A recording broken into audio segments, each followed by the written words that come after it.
जय हिंद दोस्तों। आज एक बार आपका फिर से स्वागत है कुमार स्टडी टीचिंग में।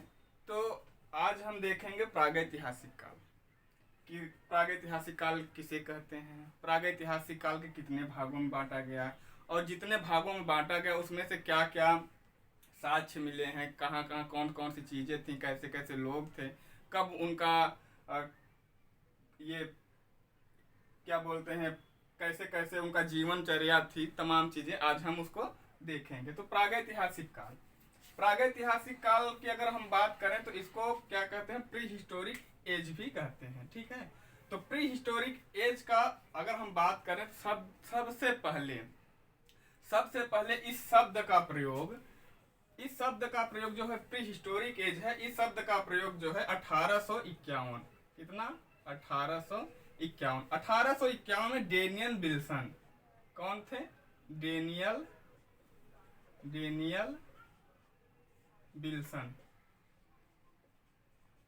विल्सन जो थे, इन्होंने प्री हिस्टोरिक एज या प्रागैतिहासिक काल को जो है अपनी बुक में उल्लेख किया है। ठीक है, तो अब जैसे प्रागैतिहासिक काल है तो प्रागैतिहासिक काल वह काल होता है जिसमें लिखित साक्ष्य नहीं प्राप्त हुए हैं। ठीक है, केवल इसमें प्रमाणों के आधार पर ही है इस काल को देखा गया है। ठीक है, अब हम बात करते हैं प्रागैतिहासिक काल। तो प्रागैतिहासिक काल को 3 भागों में बांटा गया है। अब 3 भागों में बांटा गया तो ठीक है, लेकिन 3 भागों में कोई ना कोई तो बांटा ही होगा ना। ठीक है, तो 3 भागों में लुब्बाक महोदय कौन थे, यहाँ लिख देते हैं, यहाँ इसको जो है लुब्बाक महोदय कौन थे, लुब्बाक महोदय। ठीक है, लुब्बाक महोदय ने बांटा है कब, 1863 में, कब 1863 में। ठीक है, तो प्रागैतिहासिक काल को 3 भागों में बांटा गया है।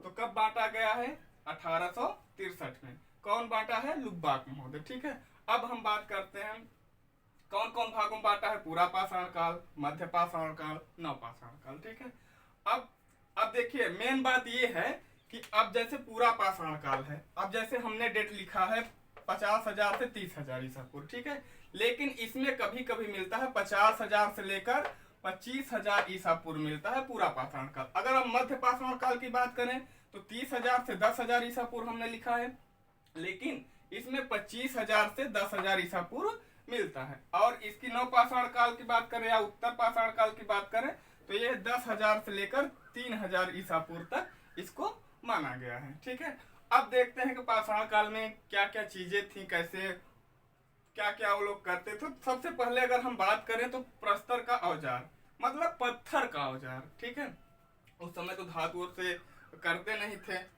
पत्थर का औजार जो था क्या है, उसमें पत्थर जो था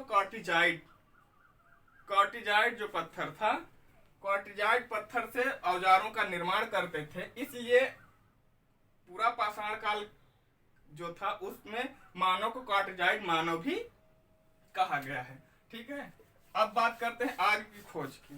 ठीक है, आग की खोज जो है पूरा पाषाण काल में हो चुकी थी, लेकिन में क्या है कि इसमें जो भी अगर भोजन की बात करें तो वो आग से खोज हो चुकी थी, लेकिन वो पका के भोजन नहीं करते थे। ठीक है, तो वो ऐसे ही भोजन जैसे कंदमूल वगैरह जो भी था अपना।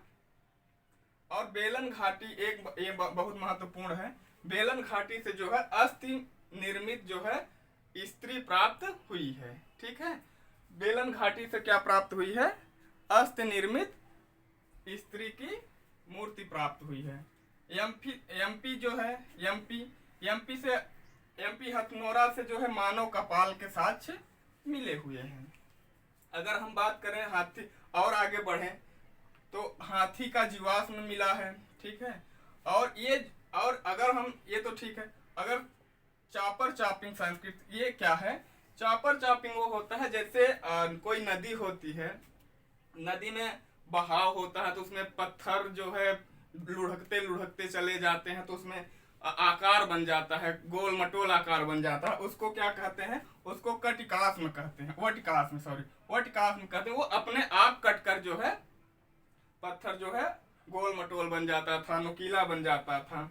ठीक है, और बात करें प्लेट स्क्रैपर, ये भी एक प्रकार से औजार हुआ करता था। ठीक है, अब जैसे है ना कि ये पूरा पाषाण काल जो है प्रकृति पर निर्भर रहते थे। अब ये लोग जैसे प्रकृति पर निर्भर, जैसे गुफा हो गए जहाँ रहते थे, वो गुफाओं में रहते थे, अपने से बना के नहीं रहते थे। ये जो थे प्रकृति पर निर्भर रहते थे, प्रकृति द्वारा निर्मित जो गुफाएं थी उसमें ये लोग रहा करते थे, और भोजन वहीं प्रकृति अपने से कुछ बना के या बनाते नहीं थे, उगाते नहीं थे, इनको जानकारी उसकी नहीं थी। अब जैसे हमने अभी बताया था, इनका जैसे प्रकृति पर निर्भर थे तो क्या थे, शिकार करते थे, कंदमूल खाते थे। मतलब ये है कि जो प्रकृति में जो होती थी चीजें, चाहे वो शिकार करके भोजन अपना पेट पालन करते थे, या जो है कंदमूल वगैरह जो चीजें और थी, फल फूल थे, ये चीजों से अपना जो है जीवन निर्वाह किया करते थे, अपना पेट पोषण किया करते थे। अब हम बात करें मध्य पाषाण काल की। ठीक है, जैसे मैंने पहले ही बताया था, मध्य पाषाण काल, जो मध्य पाषाण काल का है, इसको जो है 30,000 से 10,000 भी मानते हैं, और कहीं कहीं जो है 25,000 से जो है 10,000 भी मानते हैं। ठीक ठीक, अब इसमें क्या हुआ, अब इस जैसे पूरा पाषाण काल में औजारों बनाते थे, लेकिन इसमें क्या हुआ, मध्य पाषाण काल में धीरे धीरे उनकी बुद्धि विकसित हुई और उसमें छोटे व नुकीले औजार बनाया करते थे। क्यों? क्योंकि जो है जानवरों को मारने में आसानी होती थी, और जिससे जानवर अच्छे से जानवरों को अच्छे से पकड़ पाते थे, और जो छोटे व नुकीले औजार बनाया करते थे माइक्रोलिक्स कहते थे। ठीक है, क्या कहते थे, माइक्रोलिक्स, छोटे औजार बनाया करते थे। अब मध्य पाषाण काल की बात करें तो मध्य पाषाण काल में जब मानव रहता था तो वहां पे क्या हुआ, एक जो है भीमबेटका गुफा का भी वर्णन करता है। ठीक है, अब इसमें हम थोड़ा सा देखते हैं कि भीमबेटका है कहाँ। तो भीमबेटका कहाँ है, तो ये है रायसेन में, रायसेन में है। ठीक है, अगर हम बात करें तो भीमबेटका गुफा है, तो इसकी कोई जानकारी मिली होगी, कौन खोजा होगा, तो थोड़ा सा इसमें देख लेते हैं। ठीक है, तो इसकी खोज जो, अगर हम खोज की बात करें तो खोज जो है 1958 में होती है। अब खोज तो होती है, लेकिन कौन करता है, तो ये करने वाले हैं खोजकर्ता की अगर हम बात करें, खोजकर्ता। ठीक है, खोजकर्ता है कौन, विष्णुधर वाकड़कर। कौन है, विष्णुधर वाकड़कर। कौन है, विष्णुधर वाकड़कर। ठीक है, ये कौन थे, ये उज्जैन विश्वविद्यालय के एक प्रोफेसर थे इसमें। ठीक है, इसमें जो जैसे भीमबेटका गुफा है, गुफा की अगर हम बात करें तो गुफाएं कितनी थी, गुफा थी इसमें 600। कितनी गुफाएं थी, 600 गुफाएं थी। लेकिन में वर्तमान में चित्र अगर कितने मिले हैं, तो चित्र मिले कितने में है, 275, कहीं कहीं 272 भी आता है। ठीक है, तो कहने का मतलब यह है कि भीमबेटका जो गुफा थी वो रायसेन में है। ठीक है, रायसेन कहाँ है, मध्य प्रदेश में है। ठीक है, अगर खोज की हम बात करें तो 1958 में इसकी खोज होती है, और इसकी खोजकर्ता जो है विष्णुधर वाकड़कर रहते हैं। इसमें 600 गुफा होती हैं, और चित्र कहाँ मिले, कितने मिले थे, 275। विष्णुधर वाकड़कर जो है उस समय उज्जैन विश्वविद्यालय के क्या थे, प्रोफेसर थे। ठीक, अब हम बात करते हैं नवपाषाण काल की। तो नवपाषाण काल को उत्तर पाषाण काल भी कहा गया। इसका समय जो है 10,000 से जो है 3,000 ईसा पूर्व बताया गया है। अब इसमें क्या हुआ, अब इसमें जो है पशुपालन, पशुओं को पालने लगे। ठीक है, उसमें बस्तियां भी बनाने लगे, पशु जैसे गाय, बकरी आदि, और कुत्ता हो गया। जैसे कहा नहीं जाता है कि जो है सबसे पहला जानवर पालतू जानवर कौन था, तो कौन था, कुत्ता था। इसलिए पशुपालन भी करने लगे। ठीक है, अब बस्तियां बना के रहने लगे। अभी क्या होता था, इधर कहीं कहीं कोई प्रकृति निर्मित गुफाओं में कहीं कोई यहाँ रह रहा है, कोई वहां रह रहा है, तो क्या हुआ, तो ये बस्तियां बनाकर रहना शुरू कर दी, इकट्ठा रहना शुरू कर दिए।